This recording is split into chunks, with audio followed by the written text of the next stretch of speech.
G'day fellas and welcome to a casted game. Spawning in on the north side of the map, playing as the Abbasid dynasty, we have got Bear. On the opposite side of the map, in the color red, we have got Leenock on the Holy Roman Empire. This map is of course Lipany, and what a great generation we have got today. This is probably the best Lipany generation I've ever seen. Take a look at this. In the center of the map, you've got the two stealth forests. I feel like we have entered into the battle dome right now. If you have a look at this map, it is 100% the battle dome that is happening. Have a look at that. It is unironically like you've got all of the resources out to the edges of the map. And I'm not even kidding you. Like, it is every single resource. And then in the middle of the map, it is absolutely barren. It is absolutely barren. It kind of looks like a pair of basketballs next to each other. But let's talk a little bit about how we can expect this game to go out. So obviously this game is on the Battle Dome map, the brand new battle. Not really. But I guess the question for me is, obviously for the Abbasid dynasty, we're going to be seeing today some sort of 2-town center play, probably even a 3-town center play coming in here. One of the things to note about the Abbasid dynasty is they want to try and keep up with the Holy Roman Empire in the late game, and they can often cut that down if they're able to get to that 3rd town center. So basically, by the time the Holy Roman Empire player gets to that age 4, they should hopefully be in a position with those 3 town centers to keep up at least with the Holy Roman Empire player. But that is...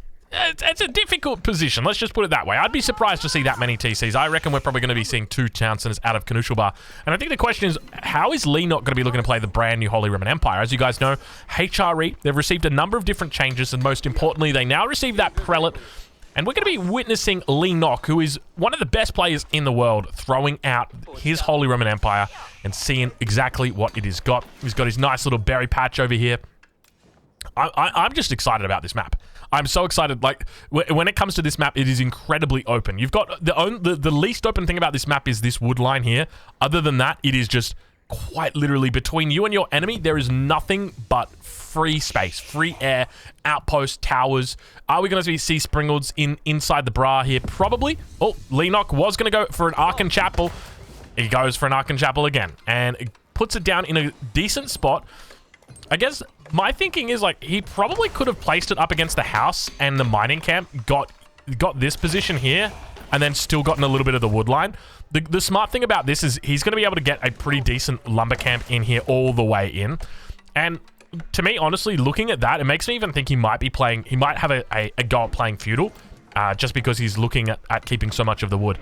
But we'll see how he plays it. Looks like a mill going to be coming down, so wheelbarrow going to be on the way for him. A lot of sheep for Leenock as well. 10 sheep in total. He's got the one on the ground that's there as well. We'll check in over with Bar. For anybody who doesn't know Bar, he is from the Age of Empires 3 scene. Obviously, it's been a few months now since he's played that game. Age of Empires 4 has been out now for, gosh, how long has Age of Empires 4 been out now? 7 months? Yeah, it's going to be 7 months, actually. Jeez, time flies when you're having fun, doesn't it? 7 months in total. And how far we've come. I mean, honestly, I know I meme a lot about the devs and being Mongol mains and all that kind of stuff, but in reality, we've come very far. We've gone through a lot of different metas, and we've made it here. We've made it here finally to the... I mean, we are 1 weekend out from... 1 weekend out from the final of Golden League. So, look, if you're watching this on YouTube, make sure you check out Golden League. I'll leave a link in the description. 15 GMT, Saturday and Sunday. That is where it's always going to be, at least for the last weekend, because it is going to be happening the last weekend of Golden League. That is correct. It is coming to an end, but do not fret. There will be more entertainment. That is correct. We have got the Outback Octagon also on the horizon, so make sure you stay tuned for that, because that is going to be coming up hard. It is going to be coming up fast. And I suspect Leenock's probably going to be looking pretty decent there. He is obviously going to be playing in the Outback Octagon. But now Double Scout's going to be looking to harass. You can see this. I don't know how to turn this off or disable this. If anybody knows, let me know. Leave a comment down below. The villagers, you want them to drop off their resource before they go into a new resource, and then they just start repairing. It's so annoying. It's like, get away from him. But now it looks like we've got ourselves a wheelbarrow coming through. We've also got fresh foodstuffs coming through as well for Bear. He's done a great job with his macro there. Only 2 gold on that bad boy. And indeed, we do see a 2nd town center coming up for Bear as he is gathering up that stone as quickly as possible. As I mentioned, I think the question here is whether he goes for 2 or whether he goes for 3 town centers. Personally, I like 3 town centers. I feel like you're probably not going to get punished that hard against the Holy Roman Empire for doing that. That obviously depends on their opening. For Leenock, it looks like it's just going to be a standard opening here. going for the stable, but doesn't look like any aggression coming out. It's just going to be the scout, so probably could even think about a professional scout build order here. We'll have to check in with his build queue, though, because it will be coming up shortly. But yeah, interestingly, does drop that stable down, signifying that it could be scouts, it could be horsemen. But Leenock just continuing to aggress, and we can see that Knushelbear is sitting out in the middle, letting his villagers gather, and take a look at that. We might have ourselves 3 town centers on the card because Knushelbear is gathering up that stone like a madman. Second town center could technically be dropped. The other alternative is that he could be saving his stone up here, looking to drop down an outpost with emplacements. But I feel like that's probably a bit more of a rarity, something that you don't really see, especially as the Abbasid dynasty. And in this matchup, I can't imagine emplacements being that successful. But we do see the stable coming down. It's almost just like a little bit of a fake out. You know, it's that classic show your enemy a building, but don't build anything from it. I feel like it might have been the case here. By dropping down that stable, obviously, Knushelbear, he's a little bit more wary. He's watching out for those units. He didn't bring back his second scout towards this stone mine to try and fend off those villagers. But we can see now it's going to be a stable getting dropped down for Knushelbear as well. Leenock going to scout that out at the backside of the base. We've got the age up that's going to be coming through for Leenock, 644. That is a beautiful age up time right there. 8 villagers tapping away at that landmark, so that's going to be a beautiful time for him. He's got 1 prelate out so far. He's going to need more, and he's got more in the queue. Up towards the base, though. Still just poking and prodding. We see that there's now a horseman in queue over for Knushelbear. Knushelbear still sitting on those 2 town centers. Third town center not going to be coming down just yet. Archery range at the front as well, so I suspect you'd be seeing him playing a bit of a feudal age style.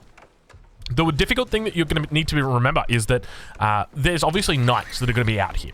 And so once those knights come out for our Holy Roman Empire player, that's really going to turn the tide of battle. Now, you can fight up against those knights with camels, with your horsemen, but it's not a good trade. Feudal knights going up against horsemen, it's okay.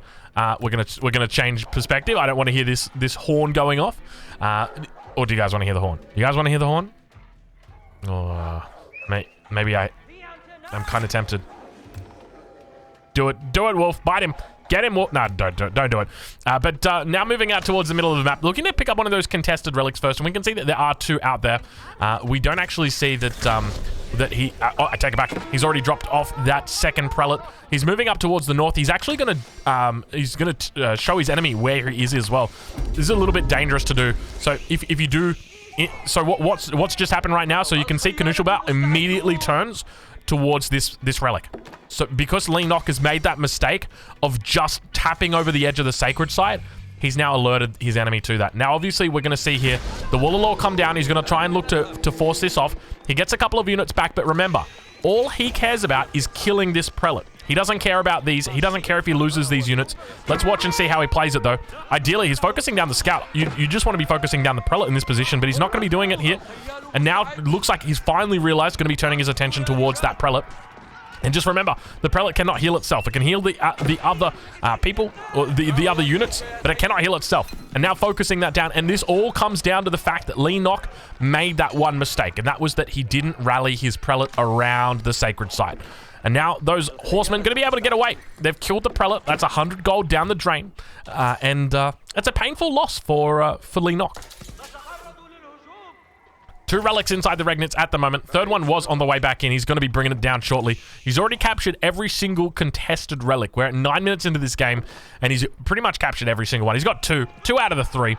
But now we see that Knushelbear going to be under attack over towards his side of the base. Outpost going to be coming up on this forward berry line as well. When it comes to berries on the backside, he's got absolutely none. There are no berries on the backside. When you compare that over to his opponent, obviously, Leenock, he's got some back berries back here. But that is about it. Knights now in the center of the map. These guys are going to be... Leenock's going to be very happy to take these fight. These knights are very strong, difficult to deal with, and Knushelbear going to be fighting up against them now. We see that he is just sticking with this composition. Horsemen together with those camel archers. Still no sign of a second, or rather third town center being added in just yet. But obviously, Knushelbear, he's got the momentum from that 2 town center play. So he's sitting on 42 villagers at the moment. Compare that over to Leenock, who's sitting on 31. So it's an 11 village advantage at the moment. 3 prelates out for Leenock, though. Not a bad amount. He's got 1 prelate sitting inside the inside the Archon Chapel. Rest of the prelates still out gathering up those relics. There's the next relic that is being picked up. And, of course, we've got the 5th and final relic towards the enemy's base. But those knights coming out, you can see them just dishing out all the damage. They've got +1 ranged armor, but they do lose 5 attack because of the camels. Interestingly, not focusing down the camels, but he's not going to need to. You can see the first knight might actually go down, but it is an absolute struggle. There's so much armor on these bad boys, and you can see exactly why. Going into these knights is going to be so difficult for the Abbasid dynasty to deal with. Sometimes you do see players go into spearmen, and that's exactly what we are going to see Canushal Bear do. You can't help but feel it might be a little bit too late. Normally in this matchup going, you can open horsemen and then get camels, but you've got to add those spearmen in a little bit sooner. But now it looks like those spearmen are going to make their way out onto the field. Upgrades coming through for them as well. Keep in mind that not only do we have that hardened upgrade, we've also got phalanx as an upgrade. Canushal Bear nowhere near thinking about going towards that castle, and to be honest, he probably doesn't need to. Phalanx spears are going to be more than enough to handle those knights. He's not going to be contesting those relics either. So he's going to be giving away those relics. So as long as he contests sacred sites, and now we see Leenock going for a central outpost in the middle of the map, and you can see that it barely gets spotted out by his opponent. Walls coming up as well for Canushal Bear over towards this south side. Prelate going to be capturing this sacred site. Leenock playing it a little bit greedy here. Capturing that sacred site first. Sure, that sacred site, it might stay up and it might tick, but if you lose this prelate over on this side, then you're not going to be able to pick up this relic. And you're not bringing it back either. So it means that your enemy might potentially be able to come back, might be able to get those walls. And we can see outposts already coming up now as well for Canushal Bear. So he's got multiple outposts. In fact, we've got both players outposting these center positions. So beautiful play from him. Looks like the sacred site is being contested now. Prelate has been killed. Second sacred site going to be going the way of Leenock as well. We'll check in over with Canushal Bear and see how he's doing with regard to his third age transition. Still slowly but steadily expanding out that network as well. You can see it moving out towards this position on the south side. He is looking absolutely good. We'll take a look at the production as well. 2 barracks, 2 stables, and an archery range. Nice little mix that he's got there. But now those knights managing to jump down onto the sacred site, going to be able to hold on to it for now, and they're going to be more than capable of cleaning up this position. Leenock's just got to be careful that his enemy looks to try and lead him away from the sacred site and then capture it at the last second. It's definitely something that's possible. Outpost coming up as well here for Leenock. Sacred site going to be returning towards his favor. So second sacred site obviously captured up towards the north. Prelate survives with 6 health. And we've got plenty of outposts that are starting to go up across the map. Looks like the knight's not going to be able to take out the villager, instead turning its attention towards the palisade wall. And a repair going to be coming in, or rather a construction going to be coming in straight away, managing to seal up that position. And now that horseman going to get taken down by all the villagers. Villagers do a great job of collapsing, and we see that age 3 coming through, but is that a Swabia? Is that a Swabia? No, it wasn't a Swabia. We'll take a look from Leenock's position and see exactly what he's up to. It looks like he is doing a bit of a farm transition. Obviously got them underneath the Archon Chapel at the moment. He's working towards that Imperial Age. He's got plenty of gold in the bank, 1,800. And I think the question is, what do you do with that gold? Because it definitely feels like, for me, I would love to see a keep come down. It just makes so much sense. Like, you drop a keep right here. Just right here. Bam. Drop it down, and it's going to slow down your enemy. You probably don't need to do it, though. It's a waste of time. Don't worry. Just ignore me. But Canushal Bear now going to be thinking about going up to age 3. Farm starting to be dropped around the town center as well. Going to be going up with the culture wing. Now, one of the new buffs that have happened recently to this civilization, and nice little pickup here. Grabbing the first knight, second knight, probably not going to be going down. But one of the buffs that happened that a lot of people might have overlooked with the brand new change to the Abbasid dynasty. For anybody who doesn't know, the Abbasid dynasty got a nice little update. Yeah, you know what? We'll say a nice little buff in that their Tier 1 technologies research 30 seconds faster. So, boot camp, Grand Bazaar, fresh foodstuffs, and preservation of knowledge. And so you might look at that and go, but you got to remember, normally what's going to happen, as soon as Canushal Bear hits that castle age, he's going to be looking to get a whole bunch of upgrades. And before, you wouldn't wait for those upgrades, or you wouldn't wait for preservation of knowledge to come through, because it reduces the cost by 30%, but it took too long. But now, all of a sudden, it doesn't take that long. It only takes 30 seconds, so I might as well wait for it. But speaking of waiting for it, it looks like Canushal Bear is going to be waiting for a mate down here as villager number 1 goes down. 5 of them do manage to jump inside that outpost. A couple of spearmen going to be out here as well, looking to support this position. Doing a pretty decent job managing to take out the first knight. Second knight might go down here as well. He's not trading the best or most effectively, but more units going to be rallying towards this position. New age begins, and we don't see preservation of knowledge coming through immediately for Canushal Bear. But you would expect to see it sooner rather than later. upgrades now coming through for Canusha. It's going to be Phalanx. We've got veteran upgrades coming through as well. Veteran horseman, veteran spearman. We've got a battering ram coming through from him as well. He's looking to clear out these positions, and the sacred site towards the north does get cleaned up. Leenock also going to be going up to Imperial Age now. That is not an Imperial Age landmark. Where is your Imperial Age landmark, Leenock? There it is. Leenock going to Imperial Age and gets the printer online. 43 villagers in the bank at the moment, but that is going to skyrocket. We'll take a look over at what his enemy's on. 67.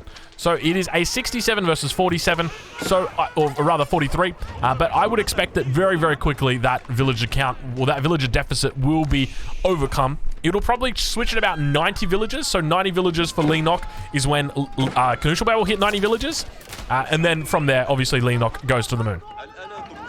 But I think another question to consider is also that Leenock might just not look to make villagers from his main town center. And this is something we see players do quite a lot. So if you're playing Holy Roman Empire, you hit that Imperial Age, you've got your house of, or your Palace of Swabia up, you don't really need to make villagers out of your main town center because they do cost a little bit more. Obviously, it's a 4th town center. You know, you've got 3 town centers in your Palace of Swabia already. This becomes a 4th town center as well, which basically means that you know, you don't necessarily need to be using it. Villagers now still yet to make that transition across, but it looks like he's going to be able to find a second hunt, and we'll need to move another mill out there. We'll take a look towards the middle of the map as that keep does come down. Keep in mind, Canusha has got battering rams out. Now looking to come out towards this position in the center. He's got some villagers that he's going to be able to fall back on, and indeed he does. Forces those villagers to fall back into that outpost. We see an emplacement coming through. It's going to be a cannon emplacement coming through for Leenock, and that battering ram is making its way out. A lot of failing spears here as well. I like this timing here from Canusha. Makes a lot of sense. When you think about the way that you play the Abbasid, they've got this beautiful little window, and this window is right now, and actually finds the Palace of Swabia. This could be bad for Leenock. I'm starting to feel a little bit cautious, a little bit concerned, because there's battering rams on that way. In fact, there they are. I don't know. Oh, there's the other one.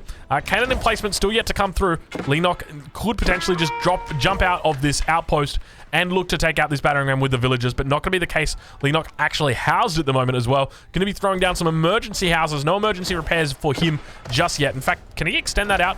We'll take a look and see. No, I think he can. Yeah, he can. He can emergency repairs. There we go. Emergency repairs comes through. He's got the second battering ram coming in as well. That cannon emplacement got to be able to get a nice, decent shot of AoE in here. Let's take a look and see how much damage it does as the emplacement comes through. It's an expensive one. Gets off the first shot. Does some big AoE, and villagers probably want to get dropped out, and indeed only gets off 1 shot. All the villagers go down. That was an expensive loss right there for Leenock with only 1 shot coming off there. Looks like it's going to be a whole bunch of Landsconnects coming out as well. Leenock going to be trying his best to hold on. Going to be moving into that Landsconnect as well as Men-at-Arms. We've got elite Men-at-Arms that have come out here as well for Leenock.